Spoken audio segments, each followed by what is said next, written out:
À la une de cette édition d'information, inscription sur les listes électorales, la fin du processus. Ce lundi 31 août 2015 marque la clôture des inscriptions sur les listes électorales pour le compte de l'année en cours. La tendance des chiffres et les premières leçons de cette opération démarrée en janvier 2015, c'est dans cette édition d'information. Laboratoire national vétérinaire, le conseil d'administration examine la gestion de l'entreprise. Amadjoda Adjoudji, le président du conseil et ses collègues administrateurs ont orienté les travaux vers l'examen de la gestion de cette entreprise et à l'arrêté de ses comptes au titre de l'année budgétaire 2014. Et puis, nouvelle technique de l'information et de la communication. Attention au dérapage. Le monde entier a surfé ce 31 août 2015 sur la journée dédiée au blog, ce carnet de bord sur le net qui permet aux internautes, avec l'avènement des réseaux sociaux, d'exprimer leurs opinions sous diverses formes et manières. Voilà pour les titres. Mesdames, Messieurs, bonsoir et bienvenue au journal. Coopération Cameroun-Brésil, la journée de ce 31 août 2015 a été marquée par une audience de courtoisie entre son Excellence Moro Luis Lecker Vieira, ministre d'État, ministre des Relations extérieures de la République fédérative du Brésil, et le ministre camerounais Pierre Moukokom Bonjo des Relations extérieures. Audience suivie d'une importante séance de travail à huis clos entre les délégations des deux pays avec au finish l'ouverture d'un forum économique. Nous y reviendrons dans nos prochaines tranches d'informations. Inscription sur les listes électorales, la fin du processus. Ce lundi 31 août 2015 marque la clôture des inscriptions sur les listes électorales pour le compte de l'année en cours. Les chiffres présentés par EDECAM, soit 240 926 nouveaux inscrits sur l'ensemble du territoire national, traduisent en un point douté le désintérêt des Camerounais à l'égard de l'activité politique. Salomon Fouy nous en parle. C'est lundi prochain que prendra fin la campagne d'inscription de masse sur les listes électorales initiée par Élections Cameroun pour le compte de l'année 2015. Au cours de la semaine qui s'achève, la plupart des membres du conseil électoral de l'ECAM se sont déployés sur le terrain à travers le triangle national. Il est question pour la bande à Samuel Fonka Azou de collecter pour la consolidation des données statistiques relatives aux nouvelles inscriptions auprès des antennes communales d'Élections Cameroun. Les premières tendances de cette révision du fichier électoral font état d'environ 240 926 nouveaux inscrits recensés à travers le triangle national, soit 146 842 hommes et 94 084 femmes. Dans ce bilan, les jeunes en âge de voter sont estimés à 177 671 inscrits. Le classement qui en découle place la région du centre en tête avec 47 119 inscrits, suivi de la région du nord-ouest, 34 231 inscrits. L'ouest vient en troisième position avec 33 416 inscrits, talonné de près par le littoral, 30 068 inscrits. L'extrême nord est en cinquième position avec 29 221 inscrits. Le nord pointe à la sixième place avec 27 769 inscrits. Le sud-ouest est septième avec 15 128 inscrits, suivi en huitième position de la région de la Damawa, 14 054 inscrits. La région de l'Est est neuvième avec 9 375 inscrits, et le Sud ferme la queue du classement avec seulement 6 525 inscrits. À l'analyse, cette moisson relativement mitigée de l'ECAM par rapport au poids démographique du Cameroun et particulièrement celui de la population en âge de voter traduit sans conteste le désintérêt des Camerounais à l'égard de l'activité politique nationale. Les raisons sont à chercher dans l'inactivité et le manque d'engouement observé au sein des formations politiques, la population qui rechigne ce qui leur est présenté en termes de plus-value à l'issue de leur engagement politique, et enfin la culture démocratique symbolisée par des élections libres, justes et transparentes qui restent un sujet à caution dans notre environnement. Rappelons que ces résultats interviennent dans un contexte marqué par l'absence d'un enjeu électoral imminent, mais par la volonté d'Élections Cameroun d'instaurer une campagne d'inscription de proximité. Ces chiffres restent donc à être confirmés ou infirmés dans les prochaines heures. Les assises de la 40e session du conseil d'administration du laboratoire national vétérinaire se sont tenues ce lundi 31 août 2015 à Yaoundé. Amadjoda Adoudi, le président du conseil et ses collègues administrateurs ont orienté les travaux vers l'examen de la gestion de cette entreprise et l'arrêté de ses comptes au titre de l'année budgétaire 2014. Le compte rendu dans cet élément de la rédaction. Ces vaccins livrés au ministère en charge de l'élevage ont permis le contrôle et l'éradication de la fièvre afteuse, ouvrant les portes de l'exportation aux produits issus du Cameroun.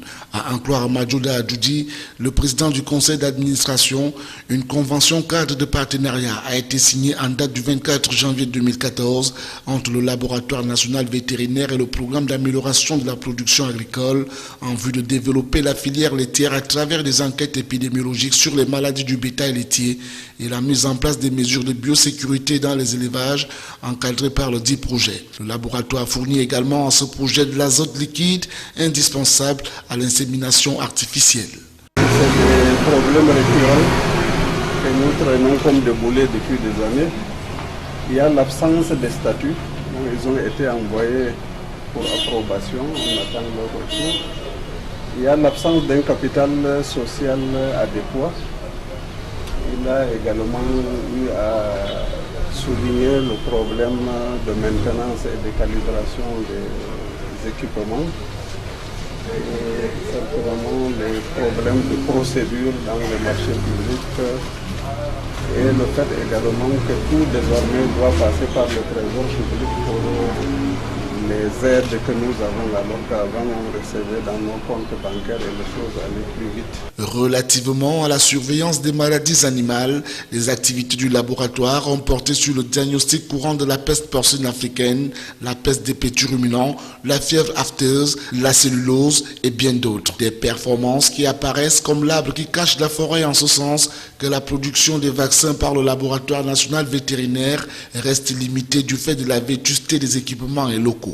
À ces problèmes d'infrastructure s'ajoutent des difficultés liées aux procédures de passation des marchés d'acquisition des intrants qui conduisent à des ruptures récurrentes de stock de matières premières. Le manque de statuts approuvés qui retarde la mise en place des organes de gestion, le manque d'un capital social adéquat et des problèmes de fret aérien sont autant d'indicateurs qui ne favorisent pas un rendu efficace des missions assignées à cette institution. En 2014, le laboratoire national vétérinaire a produit environ 25 millions de doses de vaccins et diluants pour l'immunisation du cheptel national et pour l'exportation permettant à la vente des produits et services d'atteindre le chiffre de 1,27 milliard de francs CFA. Dans la suite du journal, fin de formation pour la deuxième cuvée des appelés au service civique national de participation au développement. Les 600 retenus dans la région du Nord ont reçu leur certificat attestant leur formation au service civique. La cérémonie a eu lieu le week-end dernier à l'école publique de Rumdi, Adja. Le reportage de Jusqu'Araman Boni. Le représentant du gouverneur et Jeanne Okala, représentant le directeur général du service civique, sont sans nul doute répartis comblés du travail abattu par l'équipe que dirigeait Payan Fou Kametao, chef d'antenne régionale du service civique Nord, surtout après avoir vu le savoir-faire de ces derniers. Les 600 jeunes retenus dans la région du Nord ont bouclé à Garoua leur formation et ont reçu leur certificat attestant qu'ils ont effectué pendant 45 jours la formation au civisme, synonyme du vivre ensemble, de l'esprit de partage, de la vie associative, du sécurisme, du respect des emblèmes. Parents, frères, sœurs et amis ont fait le déplacement à l'école publique de Rumdi Adja de Garoua où s'est déroulée la formation en question. Ils n'ont visiblement pas été déçus, même s'il faudra encore attendre avant de juger le maçon au pied du mur. La joie des organisateurs est grande en dépit des difficultés rencontrées avant et pendant la formation. C'est une appréciation vraiment très satisfaisante par rapport à tout ce que nous avons vu aujourd'hui. Ça veut dire que la formation aux valeurs, qui est le but principal du service civique, a porté des fruits. Nous avons vu les comportements qui ont changé. Nous avons vu comment ces jeunes, des prérequis qu'ils avaient avant, qui sont des acquis aujourd'hui, et nous pensons que nous partons avec un sentiment de satisfaction par rapport à ce que nous avons vu aujourd'hui. La cérémonie de Rumde Adja a été le lieu de la démonstration du savoir-faire de ces jeunes. Plusieurs d'entre eux ont presté sur les rythmes de chez nous à la satisfaction générale. Mais le stage a aussi été l'occasion pour certains de faire éclore leur génie. La satisfaction chez les bénéficiaires de cette formation s'est fait sentir au regard de l'enthousiasme observé lors de la cérémonie de remise de parchemin. Durant cette formation jusqu'à ce jour, je suis très fière, je suis très émue d'être ici parce que j'ai beaucoup acquis des connaissances que je n'avais pas. Et j'ai beaucoup aussi appris des différents cours qui portent sur les modules comme la compétence de vie courante. Donc, on nous apprend comment se comporter en vie. Nous avons appris beaucoup de choses. Nous avons appris dans le secourisme comment secourir des personnes qui sont en détresse. Nous avons appris aussi la formation civique. Nous avons appris la formation sociale et sanitaire. Le témoignage du représentant des APD au sujet de cette formation est sans équivoque, car celle-ci leur a permis d'acquérir des connaissances et des compétences en civisme, en secourisme, en animation culturelle, en développement local, en activité de solidarité et d'intégration nationale et en protection de l'environnement, des valeurs dont a besoin le Cameroun pour son émergence à l'horizon 2035. À l'extrême nord, des appuis financiers et attestations ont été remis à chacun des 50 élèves et étudiants arrivés en fin de stage organisé par le ministère des Finances. La cérémonie de fin de stage a été présidée par le gouverneur Midia Wabakari qui a recommandé aux fonctionnaires d'un mois d'utiliser les fonds mis à leur disposition à bon escient. Le compte rendu de Célestin Tabouli, succès. Pour la 4e année consécutive, le ministère des Finances vient d'organiser le stage de vacances à Maroua. C'est le gouverneur Midia Wabakari qui a personnellement présidé la cérémonie de fin de ce stage. C'était ce vendredi 28 août 2015 à l'esplanade de l'hôtel des Finances de Maroua. Ils étaient 50 élèves et étudiants de 6 départements de la région et d'autres localités du Cameroun qui ont bénéficié de ces appuis financiers. Chacun d'eux a reçu une enveloppe de 75 000 francs CFA offerte par le ministère des Finances, organisateur de ces stages de vacances. Pendant un mois, ces jeunes ont travaillé dans divers services financiers déconcentrés de la région, notamment au secteur de douane, à la trésorerie de Maroua, au centre régional des impôts et au contrôle régional des finances. Le coordonnateur de ce stage de vacances s'est dit comblé par les prestations de ces stagiaires.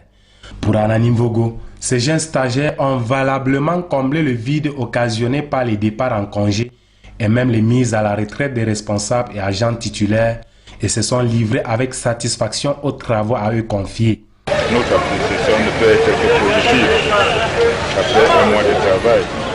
Comme je l'ai dit dans mon propos, les rapports qui nous sont parvenus à la hiérarchie du ministère ont fait valoir le très bon comportement de nos stagiaires.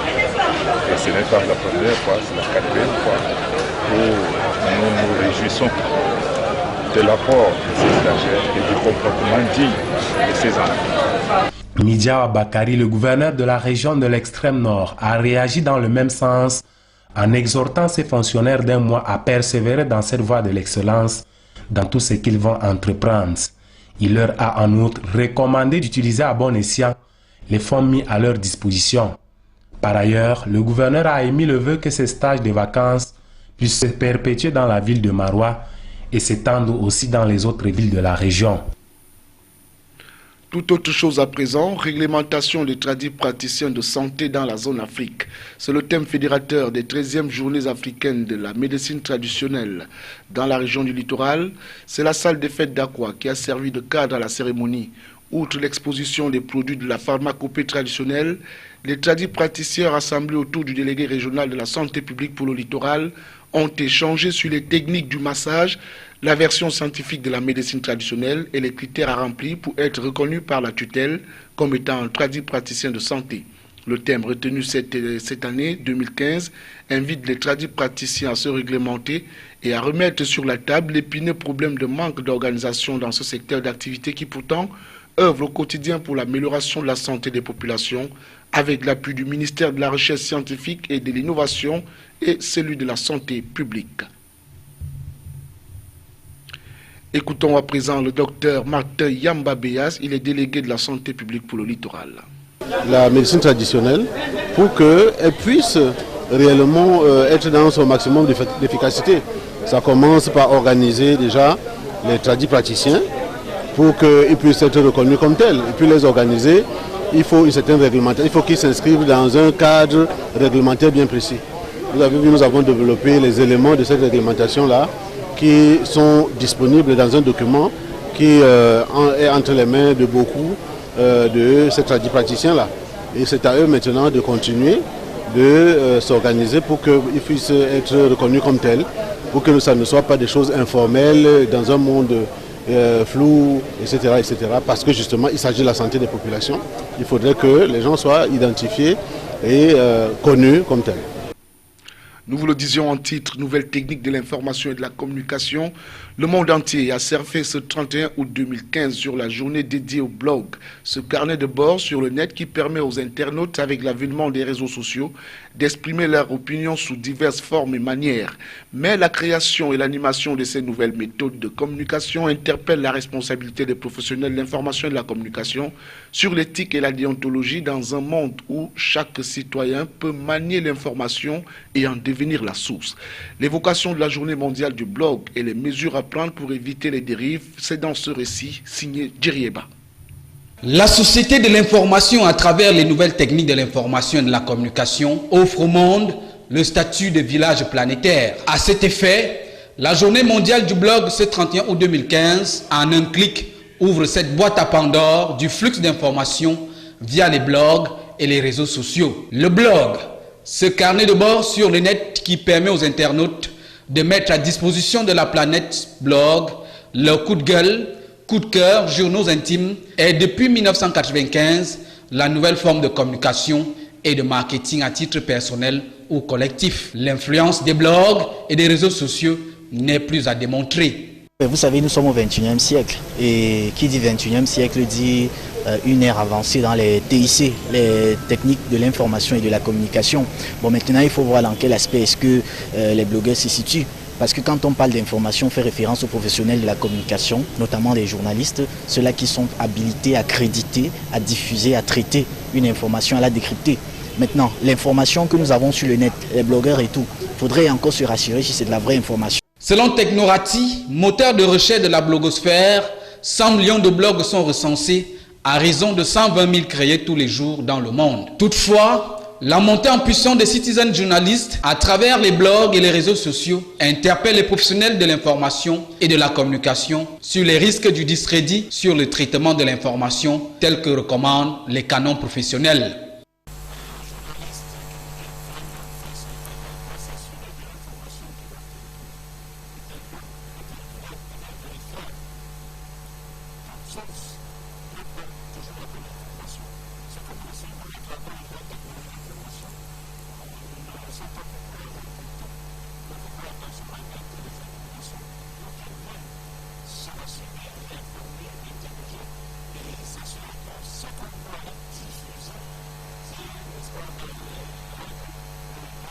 L'appropriation des espaces sur la toile par le public démontre à suffisance l'importance des nouveaux médias sociaux dans l'optique de la résilience sociale. Au Cameroun, la loi numéro 2010/012 du 21 décembre 2010 sur la cybercriminalité et la cybersécurité, ajoutée à celle numéro 2014/028 du 23 décembre 2014 portant répression des actes terroristes, permettent d'encadrer l'activité des blogueurs et des réseaux sociaux. Une tâche dense et difficile car en 2015, Facebook à lui seul compte 1490 millions d'utilisateurs, dont des centaines de milliers au Cameroun. À retenir de cette édition d'information, inscription sur les listes électorales, la fin du processus. Ce lundi 31 août 2015 marque la clôture des inscriptions sur les listes électorales pour le compte de l'année en cours. Dans cette édition d'information, l'on a dévoilé la tendance des chiffres et les premières leçons de cette opération démarrée en janvier 2015. Et puis, le Laboratoire national vétérinaire Le conseil d'administration examine la gestion de l'entreprise.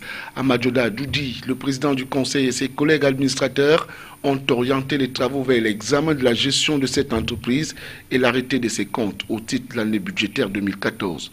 Nouvelle technique de l'information et de la communication, attention au dérapage. Le monde entier a surfé ce 31 août 2015 sur la journée dédiée au blog, ce carnet de bord sur le net qui permet aux internautes, avec l'avènement des réseaux sociaux, d'exprimer leurs opinions sous diverses formes et manières. Merci, mesdames, messieurs, de nous avoir accordé votre préférence. Fin du journal.